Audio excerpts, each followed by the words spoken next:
Adultery, fornication, we cannot tolerate apostasy, not because this is from our own whims and desires, but this is enshrined within the Quran and the Sunnah of the Messenger Muhammad. So I'll give you one other example. When a woman is brought in adultery to Jesus, he says, he who's without sin casts the first stone. When Muhammad has a woman brought in, he orders her to be stoned. Hi guys, welcome back to Lillian's Girl Reacts.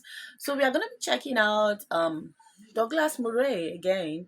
So Douglas Murray, Islamic Extremist, cancel Douglas Murray about Sharia law gets destroyed instantly, guys.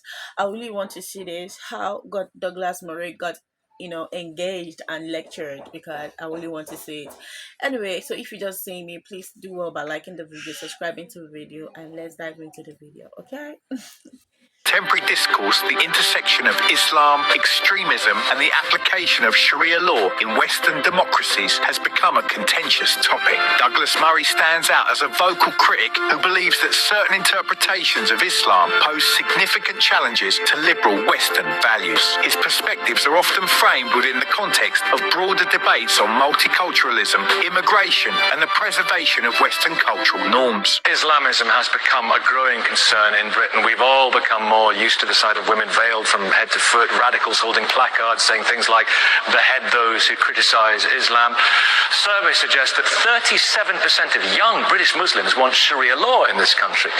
Many people are now asking, is Islam just an intolerant religion? Anjam Chowdhury, you would be described by many as a radical Muslim, and you say that you adhere to your faith properly, and you believe, for example, in stoning to death for adultery, 100 lashes for fornication, and also death for those who abandon the faith, apostasy. You believe that? How can you say that this is a tolerant religion? Well, I think that one needs to appreciate that the word Islam is derived from the root word istislam, which means submission. Therefore, the Muslim is the one who submits entirely to the Sharia, the divine law of God. Hence, toleration is something which is, if you like, defined by Allah subhanahu wa ta'ala, God.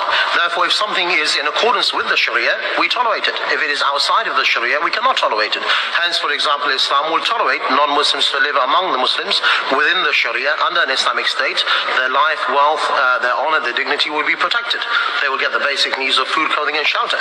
But at the end of the day, we cannot tolerate adultery, fornication. We cannot tolerate apostasy, not because this is from our own whims and desires, but this is enshrined within the Quran and the Sunnah of the Messenger Muhammad. So what should happen to an adulterer? Well, the Messenger Muhammad sallallahu alaihi wasallam said that, as narrated in the Quran, that the one who commits adultery, he will be stoned to death, and the one who commits fornication, who is not married, they will get 100 lashes, and that will be done publicly. And for your information, if you look in the history of Islam, there were, for example, only about 60 reported rapes when the Sharia was implemented. There were only about 120 hands ever cut.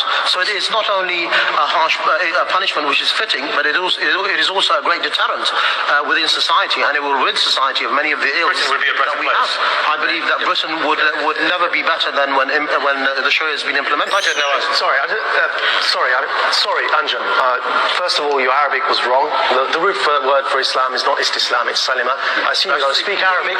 Secondly, it's not in the Quran that you have to stone to death. That's also wrong. I don't know where you learned Islam from, Anjam. It's probably from Umar Bakr Muhammad. But I'd just like to say that all religions... It's in the book. Is it in the Quran? All religions... Wait, 1 second, let's see what it says. I'd just like to say something here, that aside from his terrible Arabic, all religions are what their followers make them. And that depends upon the vast majority of the followers of a faith, whether it's Christianity, Islam, or Judaism. No one religion should be singled out to say that this particular religion is intolerant. In the medieval period, Pope Urban II launched the Crusades in the name of God. And today we have people like Anjam speaking the way he just did. I think the difference is that the problem today happens to be that many Muslims have subscribed to something we call Islamism, whereby they believe Islam is a political ideology that must be forced upon people in their preference is the end of a sword. Is he a real Muslim? Well, can I just say a real Muslim? In the Quran, Allah said, He said, whatever the Prophet brought, take it. Whatever he left, leave it. So everything is enshrined within the Quran, which is explained by the Sunnah of the Prophet's sayings, actions, consent. But can I just say that the lady there is not the only one from the Council of Ex-Muslims. Majid Nawaz is a well-known sellout, and he's a non-Muslim, he's a Catholic. So I think that you need to have Muslims to talk about Islam. What's the punishment? What's the punishment in hell? What's the punishment in hell? You cannot ally with the American and British establishment. What's the punishment waiting for him? What's the punishment waiting for him in hell? He'll be in hellfire, but the point is that he needs to retake his shahada. What would you do to him? Let's talk in a minute about apostasy. I'd rather make mistakes in Arabic than leave the deen of al-Islam like Majid Nawaz. Douglas Murray, is there a problem actually in the Holy Book, in the faith, or is the problem in some of those, like this gentleman, and their interpretation of it? Well, we're very lucky that most Muslims don't think anything like Anjem Choudhury, or we'd really be in trouble.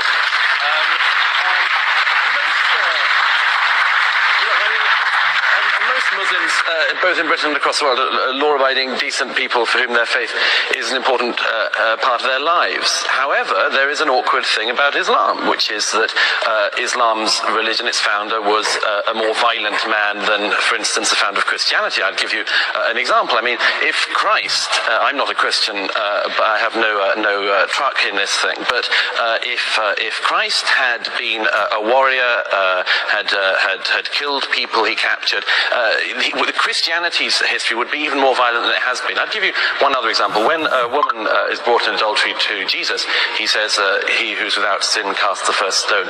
When Muhammad has a woman brought in, he orders her to be stoned. This would be a very different outcome. Now, fortunately, as I say, there's no doubt about this, about the nature of Muhammad as a beginner of a religion. There's no doubt about that, but there is also no doubt about the fact, as I say, that most Muslims don't behave in that way. Because religion is open. Sorry, Douglas, that's untrue.